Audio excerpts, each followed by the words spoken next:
Hey everyone, Mr. Happy here, and welcome to Mondays with Mr. Happy, aka Mrhappy Mondays, the weekly Q&A show where you ask me questions and I answer them. I'm doing another Saturday night recording. It was just taking me a lot of time to get some other things done, so I figured I should get this done because this is like effectively I do a take and then I edit out the dead air and it's kind of done. So I wanted to feel productive before I headed to bed. So I'm sorry if you're asking a question on Sunday, it is going to be missed. I don't want to make a habit out of this. Just Saturday nights have become like a really comfortable time for me to like incorporate this into my schedule. And if that's the case, like I feel like I need the Sundays to do something else, then I would rather do that. It's just about trying to orient how, again, how much I feel like I'm actually getting things done.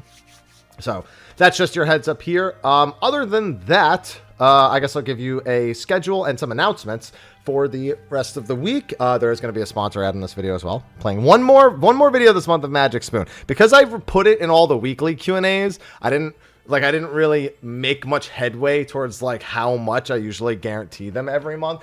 So I'm putting it on a bunch of them just because I didn't want to like throw it on like, you know, random news videos and stuff. And that's a lot of what I did this month. So that's going to be after I do all these other readings. So announcement number one, I am officially going to PAX East. I got the media badge. I've got my hotel. I've got my flight. All of that is taken care of.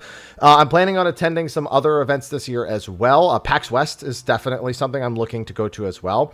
I had a friend ask me if I wanted to go to MSI. That's the Mid-Season Invitationals for League of Legends in Vancouver in early July. Now, obviously, I have to get tickets, and I want to get tickets for like the later matches. For those who don't know, I used to watch League competitive like literally non-stop, like all the regions. I really haven't in recent times. Like I caught some of Worlds. I got to see Faker basically clutch out that game 5. You know, I got to watch some of the big moments, but I haven't really watched it that much. But I would love to go to MSI. I haven't been to a League of Legends event since like spring finals and the like studio in California. I used to live like 3-4 blocks from Riot headquarters, so it was like nothing to go if I wanted to like watch a game.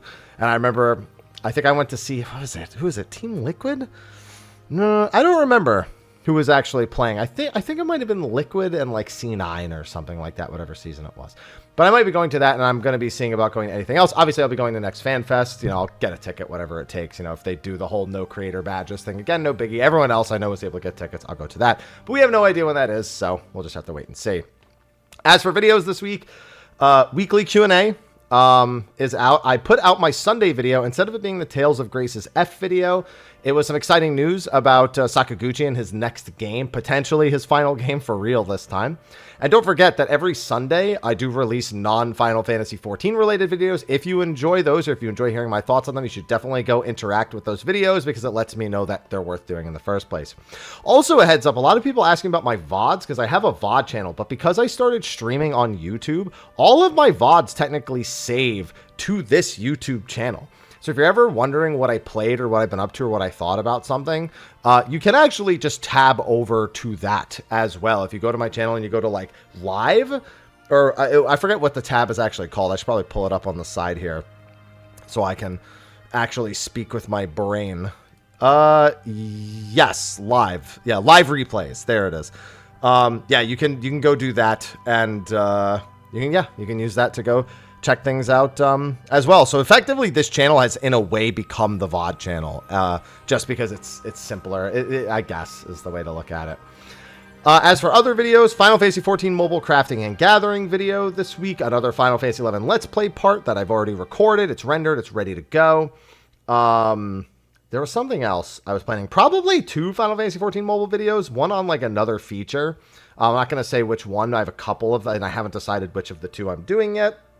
No State of the Realm this week because Sly's on vacation. And there was one other thing that I wanted to do a Claire Obscure video this week because we got the release date for that, and I'm really, really excited. So those are looking to be like the 5 or 6 guaranteed videos that I have this week. And I'll see if I feel like doing anything else on top of that. But with that, I say we get into the actual Q&A since it's, you know, like not 9:15 right now, and I might as well actually be making some progress towards that. So thanks everyone for tuning in. Don't forget, ask your questions for next week. I'm saying it at the start of the videos as well. Go to the comment section, ask there. If you want to do it before you forget, do it before you even watch the video. And now I'm going to play the sponsor ad, and then we'll get started. Before the video kicks off, though, we do have a sponsor, Magic Spoon. Yep, new year, but Magic Spoon isn't going anywhere. I always say that I'm excited to get a better variety of protein options in my day just to shake things up, and Magic Spoon's delivered with cereal and treat bars. But this month, they sent me a new product on top of that, granola. I was so pumped for it, I may have eaten one of the bags before recording this. Oops. Either way, between that, the treat bars, and the cereal, I'm swimming in options now, and they all taste awesome. For the granola, I don't know if I like peanut butter or honey almond better. It's a tough choice, but they're both pretty good. So if you'd like to try Magic Spoon while also supporting the channel, then click the link below to get some today. Build your own custom box products with tons of available flavors to match your daily needs. Best of all, use my link and discount code Mrhappy to get $5 off your box. You can also buy it at your local grocery store if you prefer, or even on Amazon. And if you don't like it, Magic Spoon has a 100% happiness guarantee. Let them know and they'll refund you, no questions asked. So click the link below or scan the QR code on the screen and use code Mrhappy to get $5 off, or go to magicspoon.com/Mrhappy to save $5 on your order. It even works in Canada and the UK. Thanks to Magic Spoon for sponsoring yet another video, and now on to said video. Hashtag Mrhappy Mondays, lolly ho and lahi. Hello. For fun, please tell me what you think about this view of casual, midcore, and hardcore Telegraph. Interesting to use the word telegraph, but we'll see how the question goes. Casual contains 100% on the first attempt or understanding of process, crafting, gathering, or simple mechanic types that have telegraphs. So you're saying if a type of telegraph is casual. I'd say literally every telegraph in the game where the boss places a marker and it is of standard use across content is a casual telegraph. 2, midcore has 2 overlapping mechanics with optional telegraphs that may incorporate. Yeah, hardcore, 3 or more overlapping mechanics with types of no telegraph that require success. I mean, you can have something that's hardcore where everything has telegraphs. It just has to have like I think telegraphs are not in any way meaningful. And again, I think I said this last week. The better definition for casual, midcore, and hardcore, you don't associate it with particular things, because you can make something that has 3 or more overlapping mechanics with very minimum telegraphs that are all very slow, and it will probably resolve in some capacity that is a-okay. I mean, we even see this with the Alliance raid with Prish, where she can do like the orbs that gradually explode, the Banishka orbs. Then she has the spikes on the ground plus the knockback, and the knockback comes from watching her and listening for the wait for it. That's technically 3 overlapping telegraphs, but I would in no way call that set of mechanics hardcore, with a limited sense of telegraph in some of them. So I wouldn't even try to break this down. Fundamentally, it is the sheer amount of time that is expected somebody will have to deliver in order to participate in the content, and that's usually reflective of how difficult the mechanics in place are, regardless of telegraphs. I wouldn't just try to reduce it to a single specific type of gameplay. Like, I know you're not saying that all casual, midcore, hardcore content works this way. You're like trying to relate it to a specific type of thing. I just don't think that works. Hashtag Mondays with Mrhappy. Hi there. Hi. Hope all is well. I'd say it is. I hate how much of a nothing burger the materia and subset system is in 14. Sure, you're technically free to meld whatever you like onto your gear, but anything that doesn't increase crit, direct hit, or det feels like you're just shooting yourself in the foot in a game where the best defense is killing your enemy faster. What, if anything, would you like to see done to make the rest of the materia options more valuable? So, the answer is not a good one. First of all, no matter how you slice it, everyone will go with the thing that is mathematically best. The only time that's not the case is if a job has a not strict rotation, in which case altering your speed can make up for latency or even just be play preference, like old spell speed Black Mage. But spell speed Black Mage was a comfort thing that people liked the way it felt while being numerically inferior to the other build, which is what the more experienced Black Mages would often do. So when it comes to speed, not having strict rotations that you kind of have to make sure the GCD is on a point is the only way, because people do put some skill speed or spell speed melts if they absolutely need it for any particular job, but they try not to make it like a stressful thing. A lot of the times you try to pick it up from gear and then let the materia itself usually fall into a different category, like direct hit for healers or something in that capacity. Tenacity is a little better. Actually, there are cases where tenacity is better if it would give you another tier where a meld into a different stat would not, but they're very fringe cases and so minuscule that they might as well not exist. And Piety is a comfort pick. Like early prog, or if you're brand new to healer, you should actually be melding Piety, because Piety comes with a huge safety net when it comes to your MP management. If you're new, or if you're just doing content where raising is very common, something like alliance raids, like if you're a casual player and you really just do dungeons, alliance raids, and maybe like something else that involves large scale stuff where you might need to res, it comes in a lot of handy there. But those fringe cases obviously aren't the norm, and most of us will point to crit, direct hit, or det being the go-tos. So realistically, it's by increasing the damage value on other things, or increasing the damage profile of the enemy in such a way that something like tenacity becomes more valuable. I think there are other ways. I think more interesting stats as a whole would also kind of shake that system up. I've often pointed to mastery from World of Warcraft being a potential system that they could do in 14, where every individual job gains something unique from their mastery. Some jobs are going to have better masteries than others, and that's perfectly okay. Not every job needs to have, again, the same stat that they want. But at the end of the day, even if you add in a more interesting stat, it will almost never be about the choice that you make in terms of like what you want to do, because numerically someone's going to have worked out what's the best, and that is what is expected of players. Hashtag Monday with muscles happy. Hey. Hi, Haps. Hi. Hope you had a great week. It was a good one. Yeah, thank you. You too. What would you think about implementing solo duty difficulty choices, but for multiplayer dungeons? Easy, same type of dungeon we had up until now. Medium bosses. Wait, implementing solo duty difficulty choices from... honestly, more difficulties is such a redundant thing. I'd rather get a brand new piece of content. So here's the problem. Every single one of these difficulties is effectively the balance time from the QA team equal to a brand new dungeon, because they don't just gonna cut corners and be like, oh, only test what's different. No, you need to make sure the entire thing from start to finish is functioning and not just the things that you actually changed. So I'd rather see that amount of resources put into something brand new than put into the same dungeon but amped up a little bit harder. Not to mention the reward structure for something like this is very difficult to label out. Because unless you're going to make the hard go up to criterion levels, then, you know, you kind of run into a reward structure problem when it comes to needing to tier it up for 3 different difficulties. And make sure that they are all adequately done. Like that they're all actually used by the community, and there's not like, oh, easy and hard are the only 2 used, so why bother with a medium? And now you have the huge jump between easy and hard, because now there's just like easy and normal, or normal and hard, or whatever it comes with so many facets. More loot, EXP gain for leveling jobs, it's not worth it. Speed will always be king. And also more loot for what? Because the dungeon loot is not valuable inherently most of the time. Yeah, maybe if you're farming best in slot for an ultimate and you want more chances at the gear dropping, sure. Or slight increases for minions. No, that's not a good reward structure. It's just simply not. You need to adequately reward the players for actually making them be challenged, and just getting more EXP or more is not going to incentivize. People want to brain off while they're leveling because they often have to do a lot of leveling in a row, whether it be the same dungeon repeatedly or just leveling lots of jobs and having to run through the same range. If you just start making that experience longer, or have a higher potential of failure or for time sink, it creates an environment that just isn't ideal for any of these rewards. Now, you need like an actual systematic difference between the reward structure for all of them. On unrelated tangent, I want to explain what the new emote represents. And you're right, it's not a... Well, I mean, I wouldn't know if it's a JoJo pose. It's not... I'm not saying it is or it isn't.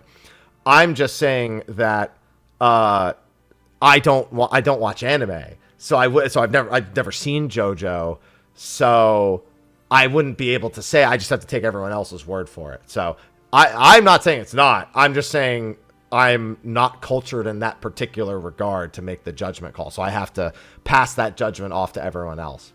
Hashtag Mondays with Mr. Happy. Hello. Hi.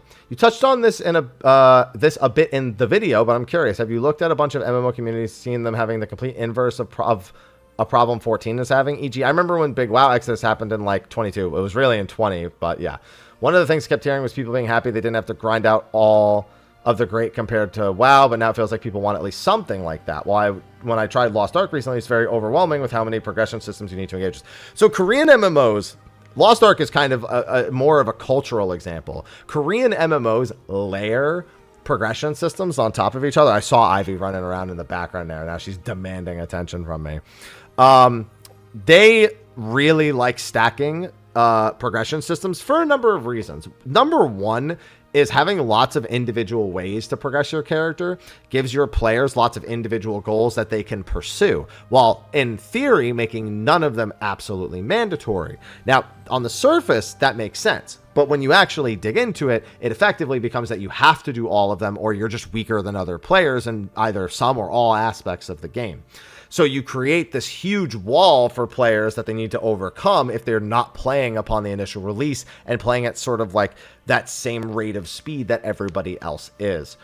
But yeah, there's a balancing act, because what players want is something to do, and they want to enjoy the time that they have. Now, some people want to always be able to play the same game all the time, which means they need all of their time to be consumed by the one activity. Some people want more of their time, but not all of it. And I think that's really where 14 is. I don't think anyone wants to spend 10 years only playing 14. I'm sure they want to step away and play a different game for a little bit if something new comes out, maybe a new MMO, or maybe a new single player game, maybe a new RPG, Persona, Final Fantasy, who knows, right? But they want to feel like they can both do something between those other games coming out, and when those games are done, come back and not feel like they didn't have, they actually not feel like there's nothing to do at that point. And so we're kind of at that point where we want more of our time occupied, just not all of our time potentially occupied. And that especially is important because we have a lot of minor activities in the game that you probably wouldn't do necessarily every day. Maybe you could, or, you absolutely could, but you may not have the interest to do something like treasure maps, for example. You might want to like gather 2 or 3 and then either go join a PF or make a group with your friends and do it. But, that only takes 30 seconds to get the maps, once a day, and then to wait 2 or 3 days to do it. You start to kind of lose motivation in that time. So to have activities that fill those spaces between the smaller activities where you can take a break from the bigger activity, it creates a nice dynamic where you're more incentivized to actually interact with multiple parts of the game to refresh your own experience within the game. Maybe stop and do some big fishing. Maybe stop and do some ocean fishing. Maybe level that gatherer or crafter you didn't do. Maybe go make some gil. Maybe do some treasure maps. Maybe go do some PvP. Like, you want each activity to effectively give you a moderate level of interest until you want to do something else within the game itself. And then at some point for that interest to wane altogether because Monster Hunter Wilds came out, for example. And where other games struggle is they want you on the treadmill non-stop. And so when players stop, they very often just stop. Or if they do come back, they wait for entirely new expansions to release because it's as close to a start over point as they're going to get.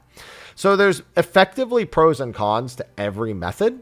And I don't think any game has the balance right, because I don't think the balance is particularly possible to get right. Consumers and their interests are changing all the time as well.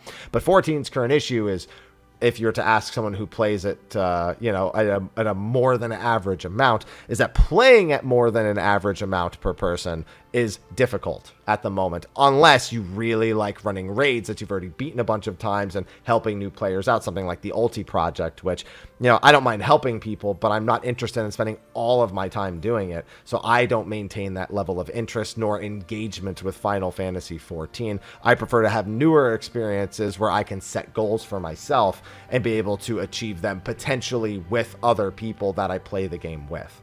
And help them along the way as well. So yeah, it's a whole sort of philosophical debate on game design that really goes nowhere, because there's no right or wrong answer. There's just what results give you, and the results, they need to be better. Hashtag Mondays with Mr. Happy. Hello, good sire. Hello. I hope you're doing well. I am. I hope you are too. I have a question regarding Pictomancer. Not an expert on it. Then again, I don't think anyone who plays it is. They just say it's really easy. Wouldn't the best balance option be remove utility and raid buffs, making it a purely selfish DPS reasoning? They introduced a second selfish melee DPS with Viper. Viper similar to Black Mage, and that is non-burst sustained high DPS class. Can Pictomancer not fill the cast roll burst of selfish DPS similar to how Samurai functions? We have Black Mage. So the main reason why they don't want to do that is because we have Black Mage. Now, I know you're saying Viper, Samurai. There's a number of problems that come with specifically just making it selfish. Number one, if they want it to do the amount of damage it's doing now, if they take away its utility, they will replace the potencies. And while, yes, that will mean its R DPS won't necessarily be as contributable because it won't be giving buffs to other people, if it is still doing what it's doing now on its personal DPS levels, it honestly wouldn't change a thing. And Black Mage would still be for the people who just really are adamantly against playing Pictomancer and somehow like updated Black Mage. I don't really hate new Black Mage, but I know like experienced Black Mages aren't a fan of some of the things they've done. So that's, I mean, and to be fair, you can absolutely do that. And if you really want to nerf it, you know, by just taking the utility away and not upping the numbers, it's not a great look, but you can absolutely do it. But it would still be the superior job in something like Fru with downtime mechanics because of the way that the actual painting system works. So you would still probably see it dominate. Would it be as dominant? Probably not, but it would still be dominant, I'm willing to say. And I think people would still be sick of it all the same.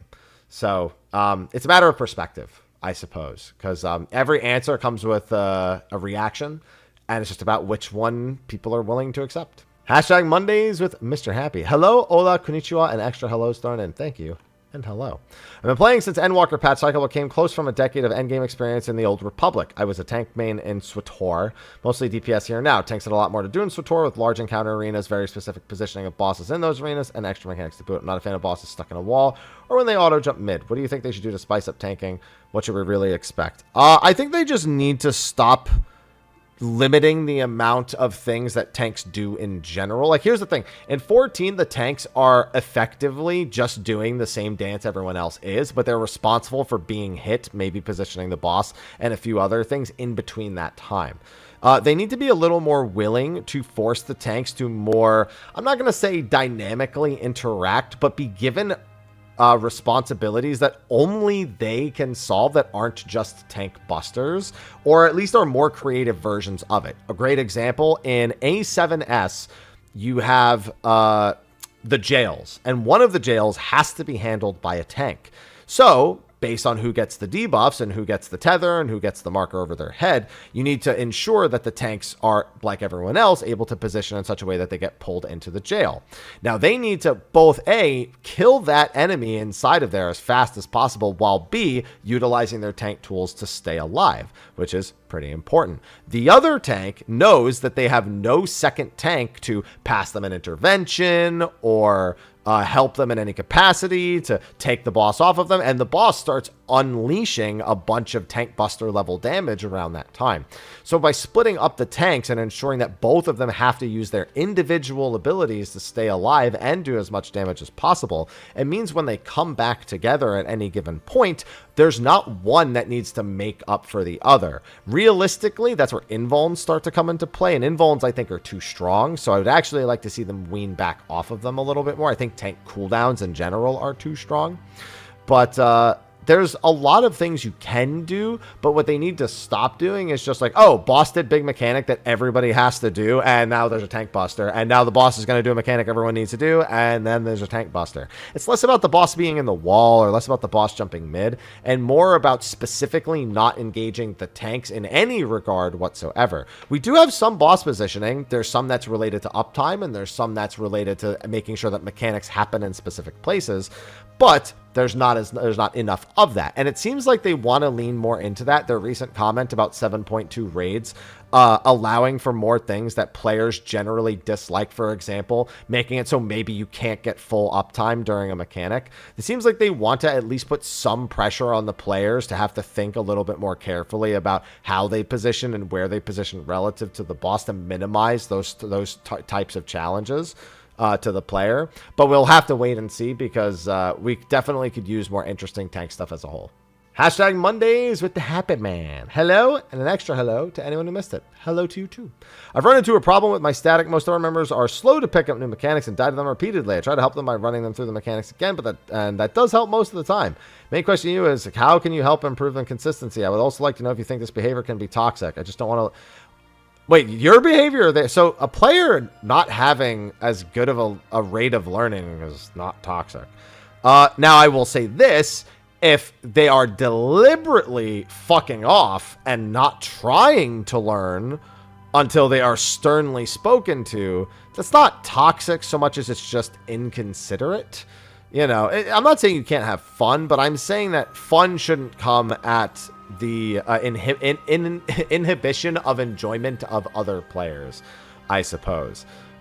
So for example, like, let's say there's a mechanic that someone's screwing up on and they just start like cracking fart jokes in the middle of the mechanic, and then they screw it up and die when everyone in the group knows that they don't usually have the best attention span to do that particular mechanic. Then, you know, that's just inconsiderate, but it's not toxic. But in general, if we're talking about an in isolation rate of learning, there's all you can do is learn how people learn.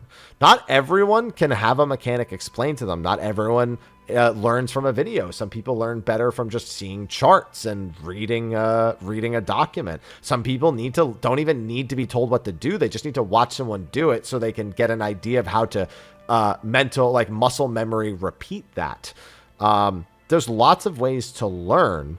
And as a group leader, it can be very important to learn how your team learns, so that if somebody isn't getting a mechanic, you don't get frustrated with them. You know how to approach them so that you can actually help them improve. So that's probably the biggest piece of advice I'd give to any leader, is understand how your team learns, what their thought process is, and work with them. Now, that, to be fair, you could also run into a situation where the group just isn't trying to achieve the same goals. There's nothing wrong with that. And if somebody's willing to throw a friendship away because you feel like the group you're in does not have the same mindset that you want to have within a group, then, you know, it's just, that's not cool. Like, for somebody to not be okay with that. I mean, as long as you're not a dick about it, right? It's like, yo, listen, I love y'all, but y'all fucking suck. I can't do this anymore. Like, I need a group that's more serious. Like, I mean, no disrespect, but I think you can't do that, you know. But yeah, no, there's so many variables. Like, that's life. Life is variables, and it's just about weighing those variables against any given decision or moment in time. And you know what the biggest variable is? People. And that's what you're experiencing. Hashtag Mondays with Mr. Happy. Hi, Haps. Hi. I want to say for anyone who neglects one. No one so far this week, but last week we had that one. Given that Savage did not unlock in 7.16, do you think there'll be a 7.17 or 7.818 where it does unlock? Yeah, we almost... So, for a long time, it didn't unlock until 0.2s. I think in Endwalker, they started unlocking it in 0.18. So, yeah, that's when you should expect it. Okay, I skipped the question, but I'll acknowledge it here. Somebody asked, how many times were you asked about pet peeves this week? That's funny. That's a good joke. That's humor. That's humor that comes across in text. So, I got it. Hashtag Mondays with Mr. Happy. Hello. Hi. Hope your week is starting off well. I'm a newer wannabe hardcore raider. I believe newer to rating would have worked and not wannabe, but all right. Fruit being my first on-content ultimate. I'm just wondering, am I being held back by omniflexing? I'm going to go ahead and say yes now, but that depends on how well you actually play it. But let's look at it. I did Cobb and T on healer, DSR on top on tank, and Fru on fit. Oh, no. Then in that case, that's not fine. If you can complete them, then you're not hurting yourself at all. And Fru on fizz range, and then ass sage. Now, no. So omniflexing is only harmful when you do it not because you are confident in your play, but because you are simply trying to do what other people are telling you to do. That is where it can become a problem. Or if you say you can do it and you're just full of shit, then it's a problem. But no, if you're successfully able to complete ultimates on rolls, and the vast majority of them at that, then there's nothing... It wasn't experienced enough in your role. Anyone who says someone's not experienced enough in their role when somebody can... Okay, so let me just tell you, you dodged a bullet. Because in Ultimate, Knowing how every role works is one of the biggest boons that any play. This is true in general in Final Fantasy XIV. The more you understand how every role works, the better you are able to understand what the boss is doing and how it affects every individual player. And you are suddenly not just so hyper-focused into your role. And it doesn't really take that much effort. You just, if something happens, you're able to be a part of the solution. Like, oh, the tank died. Like, you might think, was there did the other tank give them intervention? And the other tank goes, no, you're right, I didn't do that. Like a DPS, otherwise be like, oh, I don't know what happened. The tank just died. No, but yeah, no, you're not. Any group that sees someone that has the capability of omniflexing and goes not experienced enough in your role, as far as I'm concerned, you dodged a bullet, because that should be something they're glad you're capable of doing and not a negative. So keep looking, because whoever said that is a clown. Hashtag Mondays with Mr. Happy. Hello. Hi. Hope you're well. You too. My question is, how much easier is top considering all the tools plus our characters being 100 synced down? Top is still top. That's it. Like, you may not hit the enrages on individual phases as much, but you might still also. Top is still top.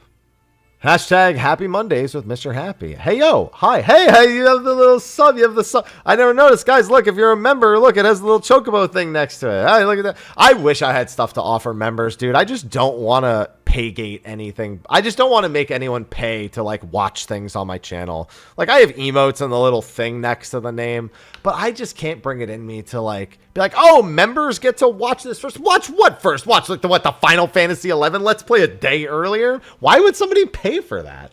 You know what I mean? Like, I can't logically like get there in my own head, so I can't logically paygate things for my channel. It just doesn't make any sense to me. But thanks, I see the member. Even if it was a gifted membership, which it probably was, because I've had quite a few recently. Still, thanks. Hey, I hope you and Ivy are doing well. We are. As you can see, she's just patiently, not so patiently, waiting for me to finish. Off topic from 14. Hey, keep in mind, I'm always okay with off topic from 14.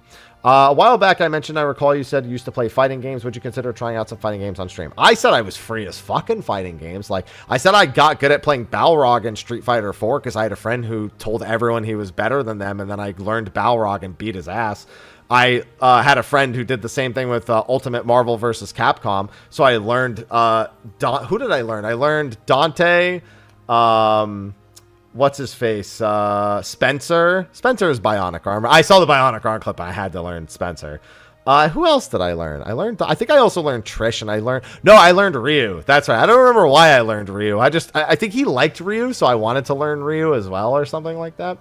I've only ever really played either fighting games because they were stories that looked good, like Blaze Blue and Persona 4 Arena, or out of like spite. Also, when I was really young, I played like Tekken. You know, like I had like the early Tekken games on like PlayStation and whatnot. So that was just because it wasn't even like fighting. Smash Brothers also, like I played like Jigglypuff out the wazoo from Melee onward, pretty much.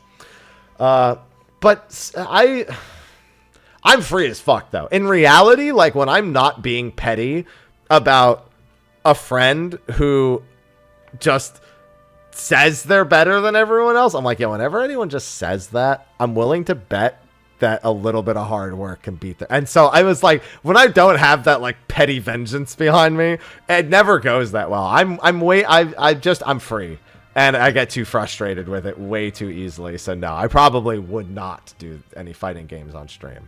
Hashtag Mr. Happy Mondays. Hi, Haps. Hi. It's been a real long time since I asked a question, but I think I'll bring back my old shtick. I guess I'll remember what that shtick is now. How are you doing? Fine. For the actual question, what's the best piece of advice you give someone before you started this wild journey in your career? Don't make the deliberate decision to do it. Fall into it. But when you fall into it hard. Because put a lot of dedication into something, it's more likely to work out. But don't throw your life away to do it.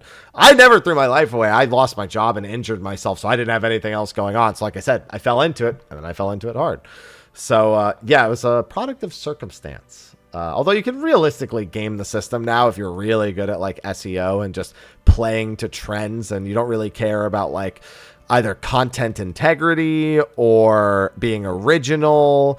Realistically, you just you could honestly, wasn't there somebody who like, I think they like made a giant YouTube channel from nothing, but all they did was like make clips of like Mr. Beast and like Logan Paul and KSI, and just like they just made like YouTube shorts and like clip highlights of or something. I don't remember what they did, but they like grew a brand new YouTube channel through some journey like that. And obviously there's nothing original about that. They weren't even doing any fancy editing. It was just hitting the algorithm with what the most people were searching and effectively writing the names of others, which works. I mean, a lot of people do it and it works, but that's up to you. Hashtag Mondays with Mr. Happy. Hello. Hi. Keep up the fit. You're doing great. Thanks. When we get the spaceships or robots or cosmic exploration, will submarines finally stop getting rows in the spreadsheet? No, submarines are not going anywhere. This has nothing to do with submarines. Submarines is something entirely different. This is completely unrelated. Has SC ever commented why buying an FC house is so much easier than a personal? I don't know. No, I guess. For what? With FC house, every single person with like rights can bid, right? No, I have no idea. Do you think tourneys will ever have FC alliances or FC can band together and make their own instance ward? No, absolutely not. Bro, we can't even get enough houses for the people who are already playing the game. They're going to start banding them together and giving them their own instances? No. Hashtag Mondays with Mitch Happy. Looks like there's this and one more question after it. Hey, Happy. Hi. Playing a lot of Rabbit and Steel. I was wondering if you ever tried it. Yeah, I can't play Rabbit and Steel. Really cool game. But the color system they have going on and the colorblind mode does not help. It's way too many overlapping effects with similar style like color schemes. And then when you turn on the colorblind mode, it makes those effects easier to see, but they're still so close to each other in terms of color anyway, that you've just changed the color and now they're still similar. They're still too similar. So, no, I literally can't. Like, once I get past a certain difficulty, like, the best I can do is try to memorize exactly how the mechanic happens. And if all three other people are perfect about it too, then it should, in theory, be okay. But I don't have the patience for that because I can't see it. Like, it's just, my eyes don't work with that game. So it's just too many effects layered on top of each other that are way too similar to one another. Hashtag Mondays with Mr. Happy. Hey, Haps. Hi. I'm going to be doing Fruit this week, so I'm ready to get punched in the face by Thancred repeatedly. At least he doesn't call you a whore. Not in this version, at least. On to the question. Do you have an idea for plans on exploration content? I mean, I just made a video about that. So, yeah, Point 2X is both Cosmic Exploration, which is Crafting and Gathering, and Crescent Island, which is the first part of Shade's Triangle, which is our exploration zone for the expansion. Now, 2X very likely means 2.5. Now, 2.5 was, I think, 5 weeks after Fruit, 6 weeks after the patch. If they go through that again, then you're probably looking at mid-May for the exploration zone. That's going to be my rough prediction. Mid-May, late May, something in that vicinity. But that is going to be every question for this week's Q&A. So, thanks everyone for watching. Thanks again to Magic Spoon for sponsoring. And now I'm going to go relax because it's like almost 10 p.m. And I think I still have to get like 200 calories in before 10 p.m. So I'm going to go shove something down my throat. So thanks everyone for watching. I will see you next week. Enjoy the videos throughout this week and ask questions. So with that, I'll see you next time. Bye-bye.